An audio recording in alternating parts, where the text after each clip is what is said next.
નમસ્કાર વિદ્યાર્થી મિત્રો, આજના વિડીયોની અંદર આપણે ધોરણ 5 વિષય ગુજરાતીનું તારીખ 7/10/2025ના રોજ લેવાયેલ બનાસકાંઠા જિલ્લાના ઓરિજિનલ પેપરનું સોલ્યુશન કરવાના છીએ. મિત્રો ટોટલ તમારે 4 સ્કૂલનું પેપર હતું. ઓકે, તમારા બીજા મિત્રોને શેર કરજો. આવા ઉપયોગી વિડીયો માટે આપણી ચેનલને સબસ્ક્રાઈબ કરજો.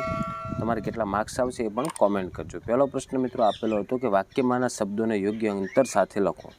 આપણે આમાં શું કરવાનું હતું? મેં ઝટપટ પડા ધોઈ નાખ્યા, તો એના તમારે યોગ્ય અંતર રાખવાનું હતું. ઓકે, નીરા લીજામ ફળ લાવી, એટલે વાક્યમાં વચ્ચે શબ્દો વચ્ચે થોડુંક યોગ્ય અંતર રાખી અને લખવાનું હતું. બીજું છે તમારે સમાન પ્રાસવાળા શબ્દોને આધારે વાક્ય બનાવવાનું છે. જાગ્યો તો ભાગ્યો, તો જેવો હું જાગ્યો તેવો ત્યાં ભાગ્યો, આ રીતના તમારે વાક્ય બનાવવાનું હતું. બોલી અને ખોલી, જ્યારે રીના બોલી ત્યારે એની પોલ ખોલી. ઓકે, આવી રીતના તમે વાક્ય જેવો તમે બનાવ્યું છે સાચું ગણાશે. પછી તમારે એક એક વાક્યમાં ઉત્તર લખવાના હતા, જે તમારા પાઠ્યપુસ્તકના આધારે પ્રશ્નો પૂછેલા હતા એ મુજબ. પછી પ્રશ્ન 5 જુઓ, જેમાં તમારે કૌંસમાં આપેલ શબ્દોનો ઉપયોગ કરીને વાક્ય બનાવવાનું હતું. પહેલું છે માટલું છે પાણી નથી, તો એમાં પછી આવે અને આવે કે પણ આવે? તો પણ આવે. તો કે જુઓ, માટલું છે પણ પાણી નથી. બીજું, વાંચશો સારા ગુણ આવશે, તો વાંચશો પણ નહીં, પછી નહીં આવે અને નહીં આવે, તો વાંચશો તો સારા ગુણ આવશે, એટલે તો આવશે. બીજું છે તમારે સૂચના મુજબ કરવાનું. પહેલું વાક્ય છે હું પુસ્તક વાંચી રહ્યો છું, આ એક જવાબ છે. આ વાક્યનો જવાબ મેળવવા નીચેનામાંથી તમે કયો પ્રશ્ન પૂછો? તો એમાં જવાબ આવશે મિત્રો બીજો, કે તમે શું કરી રહ્યા છો? તો એનો જવાબ શું આવે? કે હું પુસ્તક વાંચી રહ્યો છું, તો બીજો આવશે. ઓકે, એવી રીતના આગળ બીજું છે નીચેના વાક્યનું વિધાન વાક્ય બનાવવાનું.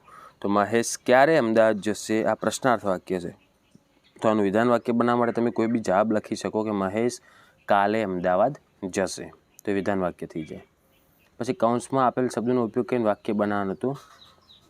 જો ધારો કે ઉપરાંત આપેલું છે, તો ઉપરાંત ઉપરથી તમે બનાવી શકો કોઈ બી વાક્ય, કે હું અહીંયા આવ્યો એ ઉપરાંત પણ મારું કામ થયું નહીં. પછી તેમજ, કે જેવો હું નીકળ્યો તેમજ તેઓ પણ ત્યાંથી નીકળ્યા. તમે કઈ રીતનું ગમે તે વાક્ય બનાવી શકો, બસ વાક્યનો અર્થ સાચો થવો જોઈએ. પછી યોગ્ય જોડકા જોડવાના હતા. પહેલું છે ગુજરાત, તો આમાં તમારે જુઓ સાઈડમાં સંજ્ઞાઓના પ્રકાર આપેલા છે. તો ગુજરાત એક રાજ્ય છે પણ એનું નામ આપેલ છે, એટલે નામ આપેલ હોવાથી એને વ્યક્તિવાચક સંજ્ઞા કહેવાય, ડ આવશે. બીજું છે નદી, હવે નદીનું નામ નથી આપ્યું એટલે જાતિવાચક કહેવાશે, એટલે ક આવશે. ત્રીજું પારો, હવે પારો એ એક માપવાનું સાધન છે, એટલે દ્રવ્યમાં આવે એટલે દ્રવ્યવાચક સંજ્ઞા આવશે, બ.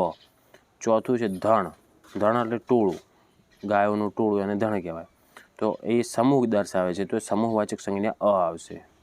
પછી તમારે કોઈ બી એક શબ્દોનો ઉપયોગ કરી અને એક ટૂંકમાં વરસાદ લખવાનું, એના વિશે લખવાનું હતું. બીજું દિવાળી વિશે પણ લખવાનું હતું. રેડી, બેમાંથી કોઈ પણ એક વિશે તમારે લખવાનું હતું.